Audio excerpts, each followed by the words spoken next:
أعوذ بالله من الشيطان الرجيم بسم الله الرحمن الرحيم وصلى الله على سيدنا محمد وعلى آله وصحبه أجمعين أما بعد السلام عليكم ورحمة الله وبركاته. masu kallonmu da sauraronmu barkanmu da saduwa da ku a cikin wannan sabon shiri mai suna goron Ramadan. In ba ku manta ba, kafin azumi muna gabatar da shirye-shirye na addinin musulunci. To wannan karo tun da cikin Ramadan muke, to shirin ya ɗauki wani sabon salo wanda muka ɗauki sabon salo na goron Ramadan, wanda kamfanin Aldusar Katsina suke ɗaukar nauyin kawo muku har tsawon ƙarshen watan Ramadana insha Allah. Da fatan Allah subhanahu ta'ala ya saka mashi da alkhairi da dukkan masu hannu da shuni a cikin wannan kamfani. A har kullum kamar da muka sani, Katsina First tana iyaka ƙoƙarinta wurin gayyato muku malamai a ƙarƙashin wannan media tamu ta Katsina First domin ku aiko mana tambayoyi domin malam ya amsa. A wannan sati shine farko wanda za mu fara. Mun gayyaci Sheikh kuma Malam Nura Abubakar yar Aduwa wanda aka fi sani da As-Salafi. Malam assalamu alaikum. Jama'a assalamu alaikum wa rahmatullah. So kamar da muka faɗi maku, Katsina First ko da yaushe tana maraba da ku a ƙarƙashin pejin ta, tana muna sauraron tambayoyinku wanda suka shafi Ramadan, watan Ramadana kadai za mu amsa. Malam zai amsa muku tambayoyinku. Kan mu manta kawai a cikin wanda ya shafi watan Ramadan shi kadai za a amsa. Kada mu manta kamfanin Aldusar shi ya dauki wannan gabatarwa da kuma daukar nauyi. Malam barka da zuwa. To Malam Abubakar barkanmu da warhaka. Na'am. Kamar yadda muka sani wannan kamfani na Aldusar ya dauki nauyi. Malam ko me zaka ce game da wannan kamfani? To bismillahir rahmanir rahim, wassalatu wassalamu ala rasulillah Muhammadin wa ala alihi wa sahbihi ajma'in. Amma ba'du, assalamu alaikum wa rahmatullahi wa barakatuhu. Wa alaikum salam. Alhamdulillahi, wannan kamfani na Aldusar a ƙashin jagorancin Alhaji Muhammadu Usman Sarki, wanda cikin wannan gari na Katsina mutum ne shahararre bangaren ma'amala ta gari da girmama mutane da kaskantar da kanshi da san jama'a da riko da addini da kuma taimakon addini. Wannan ba abu bane wanda yake bako ga duk wanda ke cikin wannan jiha mai albarka da kewaye, yana gani kuma yana ji. Duk wanda ke zuwa wuraren ɗaurin aure, wuraren wa'azoji, wuraren darussan addini, ayyukan addini zai gani.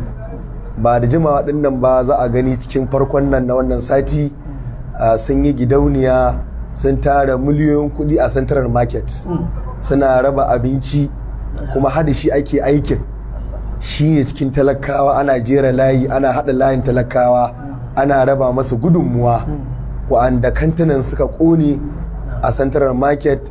Ake ba su shinkafa da taliya da gudunmuwa na rage raɗaɗi saboda zuwan azumi kayan su ƙara tohowa. Wato ba yanzu ma ya fara ba. Ba yanzu ya fara ba. Kuma ya saba ɗaukan nauyi a gidajen TV da kafan nan ta sadarwa na yaɗa shirye-shiryen addini. Kuma in ba ku manta ba, ƙila an gani a Sautin Sunna Islamiyyar Sanawiyya ta Malam Yakubu Musa, an yi yayin ɗalibai. Akwai wasu yara haziƙai masu karatun Alƙur'ani ya da ƙanwa, wa'anda ya ba da gudunmuwa mai ƙwari, wadda ni iya sani na ban taɓa ganin wanda ya ba da gudunmuwa irin wannan ba. Gudunmuwar da ya ba da shine kujerun aikin hajji. Ana ba da kujerun aikin hajji ga ɗaliban da suka yi na ɗaya a wurin Alƙur'ani, amma shi abin da ya yi, ya bai wa ɗaliban, ya ba malamin da ya koyar da su.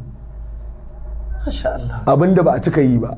In ma ɗalibi ya na ɗaya, kawai shi ake ba kyauta, kujeran Makka da mota, amma ina malamin da ya koya mai ba ruwansu da shi. Yaro zai na ɗaya a bashi miliyan kaza, a bashi mota, a bashi kujerar aikin hajji, ina malamin islamiyya wanda ya koya ma yaron, ba ruwan mai ba da wannan gudunmuwa. Amma Alhaji Muhammadu ya ba yarinya kujerar aikin hajji, ya ba namijin kujerar aikin hajji, ya ba malaman da ya hardatar da su. To da ka takaice dai wannan gudunmuwa in za mu yi ta bayani na aikin alkhairi da mai kamfanin Addusar Alhaji Muhammad Usman Sarki yake ba da gudunmuwarsa sai mu cinye wannan lokaci.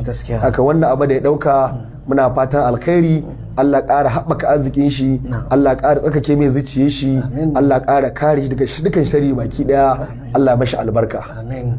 To alhamdulillah malam, bari mu je kai tsaye. A masu kallon mu kada ku manta dai za ku iya aiko mana da tambaya kai tsaye ga malam domin amsawa, amma maudu'in namu akan watan Ramadana ne. Malam za mu fara da mai tambaya ta farko. Wannan tambaya ta fito daga Isa Bawal Dahiru. Ya ce malam, me hukuncin masu yin sahur da kodin saboda kada su sha wuyar azumi? To inna lillahi wa inna ilaihi raji'un. Allahumma ajirna fi musibatina wa akhlifna khairan minha. Wannan gaskiyar magana babban musiba ce. A ce 'ya'yan musulmi za su zo ɗauka azumi sahur su rasa abin da za su ci ko su sha ba don babu ba, sai su yi sahur da kodin da kayan maye wanda ko ba cikin azumin Ramadana ba, duk wanda ya sha kayan maye ya aikata babban. To a ce cikin watan Ramadana ka zo ɗauka azumi ka sha kodin don hankalinka ya fita, don ka yi ta bacci hamman gariba, babu ko shakka babu wani musulmi da yake da kokwanton wannan haramun ne. Sannan a hukunce duk wanda ya sha kodin hankalin shi ya gushi ya yi ta bacci har zuwa mangariba bai da azumi. Dalili kan wannan, kodin yana gusar da hankali, kodin kayan maye ne, kuma hadisi ya tabbata a cikin Bukhari, manzon Allah sallallahu alaihi wasallama ya ce rufi alƙalamu an thalasin, anil majnuni hatta ya fiƙa, wa anin na'imi hatta ya staiƙis, wa anin sabi hatta ya hatalim. An ɗauki alƙalamin shari'a akan mutane guda uku. Mahaukaci an ɗauke mai alƙalami sai ran da ya wartsake ya lahiya, mai bacci har sai ya falka, ƙaramin yaro sai ya balaga. To wanda ya sha kodin hankalin shi ya gushi, yana cikin mahaukata, bai cikin hayyacinsa, da haka shari'a ta ɗauke mai alƙalami, mahaukaci ne kuma shi ya ɗora ma kanshi, yana da laihi, Allah zai tuhume shi. Da haka bai da azumin wannan rana saboda ya sha abin maye na da gangan, ya haukace tun daga asuba bai da hankali hamman garba, bai da azumin wannan rana, kuma ya saba Allah, ya aikata babban zunubi, sai ya rama wannan azumi kuma ya shirya ansar da zai ba Allah idan bai tuba ba. To Allah ya samu dace. Mai tambaya ta gaba shine Muhammad Gali Mansur, ya ce assalamu alaikum malam, me hukuncin mai yin waya da budurwarsa lokacin da yake dauke da azumi? To alhamdulillahi ba haramun bane mutum ya neman aure a cikin azumi, ko ya je kai tsaye gidan su yarinyar su tattauna akan neman auren shi, ko kuma ya buga mata waya su yi fira akan neman auren shi.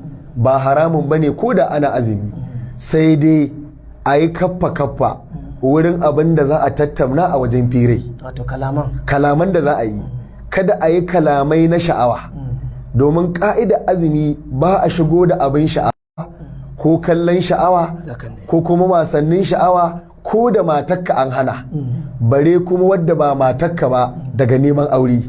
Da haka saurayi zai iya buga waya ga budurwarsa ko da ana azumi, kuma zai iya zuwa fira wurin budurwarsa ko da ana azumi, amma ya kaffa ya san kalaman da zai amfani da su, ita ma ta kiyaye wurin kalaman da za ta amfani da su waɗanda babu sha'awa, ba fita haddin shari'a. Sannan sharaɗi na gaba, su aminta ba masu ƙarfin sha'awa ba ne, wanda in suka yi fira waninsu sai ya yi maziyi. Da akwai matasa da yawa da 'yan mata da yawa, in dai za su yi waya da abokan neman aurensu ko su je neman aure a fira, to saboda sha'awar da ke damun su, za ka ji suna bugo ma waya in sun je hira ko da ba a taba juna ba saboda sha'awa sai sun fidda maziyi. To idan har irin wannan ne barin ya fi alkhairi. Duk wanda ya san irin wannan ɗabi'a gare ya haƙura da yin waye, ya haƙura zuwa zance, ya bari sai an sha ruwa. Idan ko da ita ba ta azumi kila tana al'ada, to amma shi abin zai shahe shi, ya haƙura zuwa bayan shan ruwa akwai awanni. Amma idan sun aminta kuma za su yi magana ne mai ma'ana, ila ya buga mata waya, wane ya gida, ya su mama ya azumi, da fata ana samu addu'a, dama na bugo mu gaisa ne, to na gode kwarai, sai an ji mun yi magana. Kaga wannan babu laifi, amma a kiyaye. Wallahu a'lam. To malam mun gode. Masu kallon mu kada ya kumanta, shiri ne wanda ke zo maku kai tsaye a wannan kafa ta sada zumunta, wato Katsina First, wanda kamfanin Aldusar suke daukan nauyi. Muna amsa tambayoyin ku kai tsaye wanda malam Nura Asalafi yake amsawa. Malam bari mu je tambaya ta gaba. Ta hito daga Zahardin Hamisu Wagini, ya ce assalamu alaikum malam, me ke hukuncin mai azumin da ya haɗiye ruwa wajen alwala ba a san ran shi ba? To bisa hadisin Bukhari da Muslim, azumin shi na nan bai kare ba daga manzon Allah sallallahu alaihi wasallama, tunda kuskure ne wurin alwala ruwa ya wuce mashi.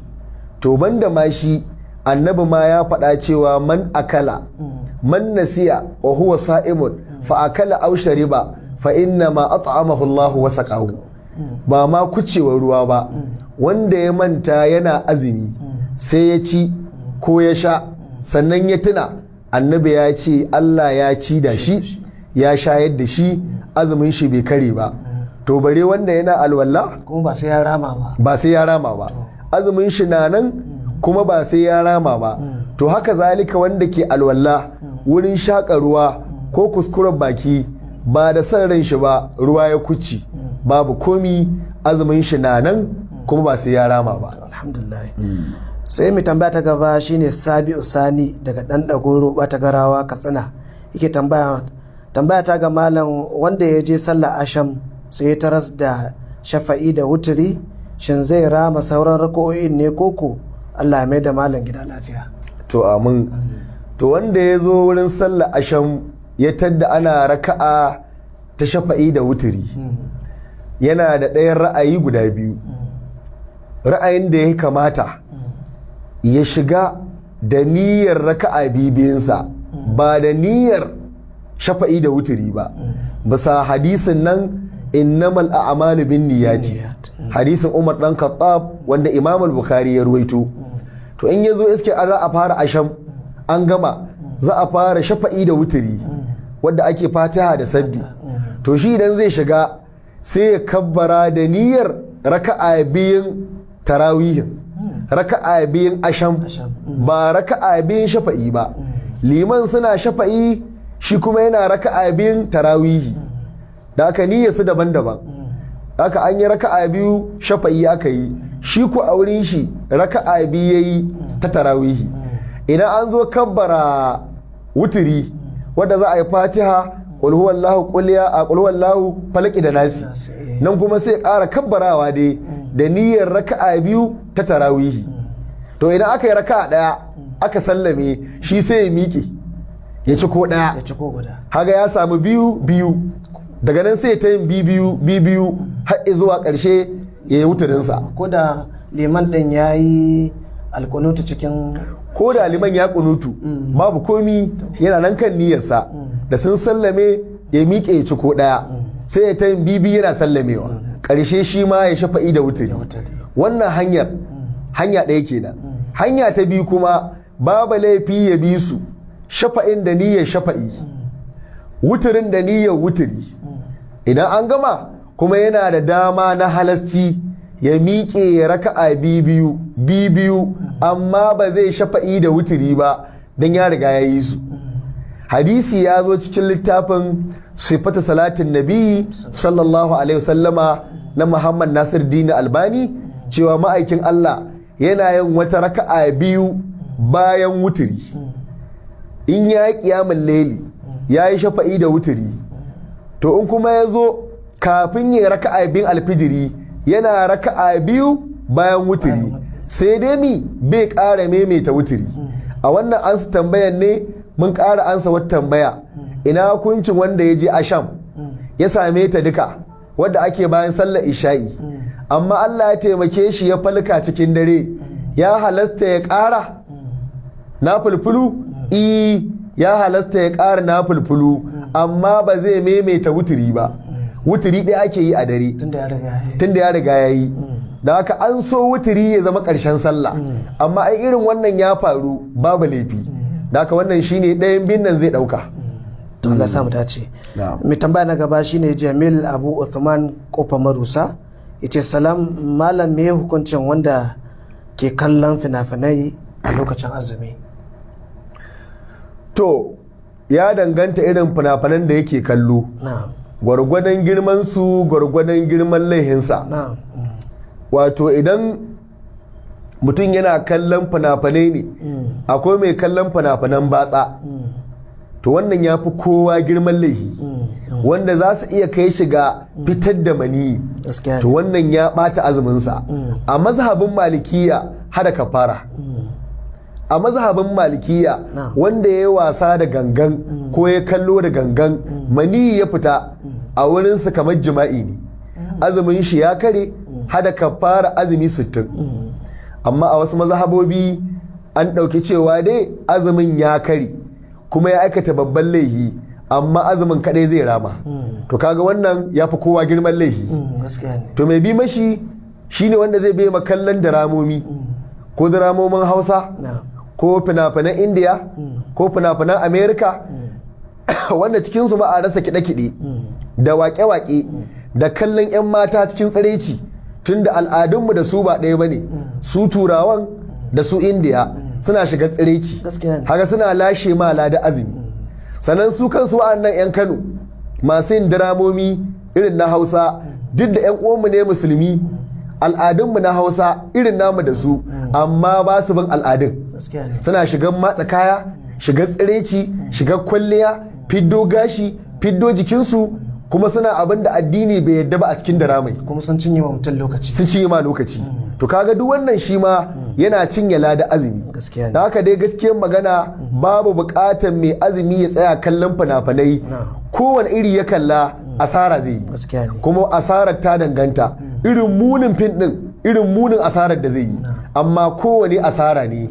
Ya kamata ya koma karanta Qur'ani, ambatan Allah, jin wa'azi, na fulfulu, istighfari da salatin manzon Allah sallallahu alaihi wasallam.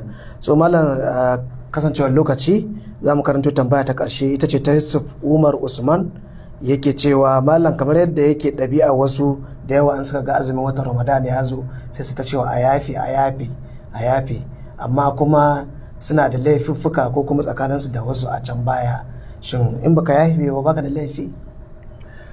Al-Imam an-Nawawi a littafin shi al-Azkar a cikin babin giba ya yi bayani cewa ba komi ba ne in ka ce a yafe za a yafe ya yahu, saboda idan wani haƙƙi ne babba mai girman sha'ani ya wuce kawai a dunkule kai ruha-ruha, wani a yahe mai yahi juna ba a san wa zai riga mutuwa ba, to na yahe ma ka yahe mani. Ɗauka yake yi 'yan kurakurai, 'yan tuntuɓe, ashe ƙila wata miliyan guda ya cinye ma, ashe ƙila ya yi gulmarka, ya cuce ka, ya zalunce ka, ashe ƙila ya ma sharri, ya ma ƙazahi, wasu gimagiman laifuffuka ne. To irin wannan a yafan bai yi ba, sai ya bayyana ma baba abu, wasu kuɗinka sun taho miliyan 3 da na baka 2 wallahi ni na cinye gudai, za ka yahe mani? Kaga sai ka auna miliyan guda, kaga sai ka auna, ya fito fili. Amma batun a dunkule a yafe wannan sai 'yan ƙananan abubuwa. In ko laifuffuka ne na musamman sai ka bayyana, an tattauna, ya jinjina ya ji suna yahuwa ko ba su yahuwa. Da haka mu ji tsoron Allah, mu gyara ayyukanmu, mu kame daga cin haƙƙin al'umma da cutar da su, kan mu zo mu ruha-ruha mu dinga a yahi akwai rina a kaba. To alhamdulillah, masu kallon mu da sauraron mu, saboda karancin lokaci insha Allah anan za mu tsaya. Muna godiya ga malamin mu Malam Nura Abubakar As-Salafi wanda ya samu bakuncin mu a wannan. Kuma kada ku manta kamfanin Al-Dusar ne ya ɗauki nauyin wannan program din, kuma muna tare da ku insha Allahu a sati mai zuwa, kuma za mu karanto tambayoyinku da kuke, kuma hanya buɗe take har ila yau kuna iya ajiye mu tambayoyinku da mun zo za mu karanta sati mai zuwa insha Allahu. Amma ka amanta tambayoyi ne kadai wanda suka shafi azumin watan Ramadana. A madadina Abubakar Al-Mustafa Yaraduwa, sai Sadiq Bindawa da ya haɗa ni da ku, muke cewa a tarbe mu a sati mai zuwa domin ganin sabon shirin. Assalamu alaikum wa rahmatullahi wa barakatuh.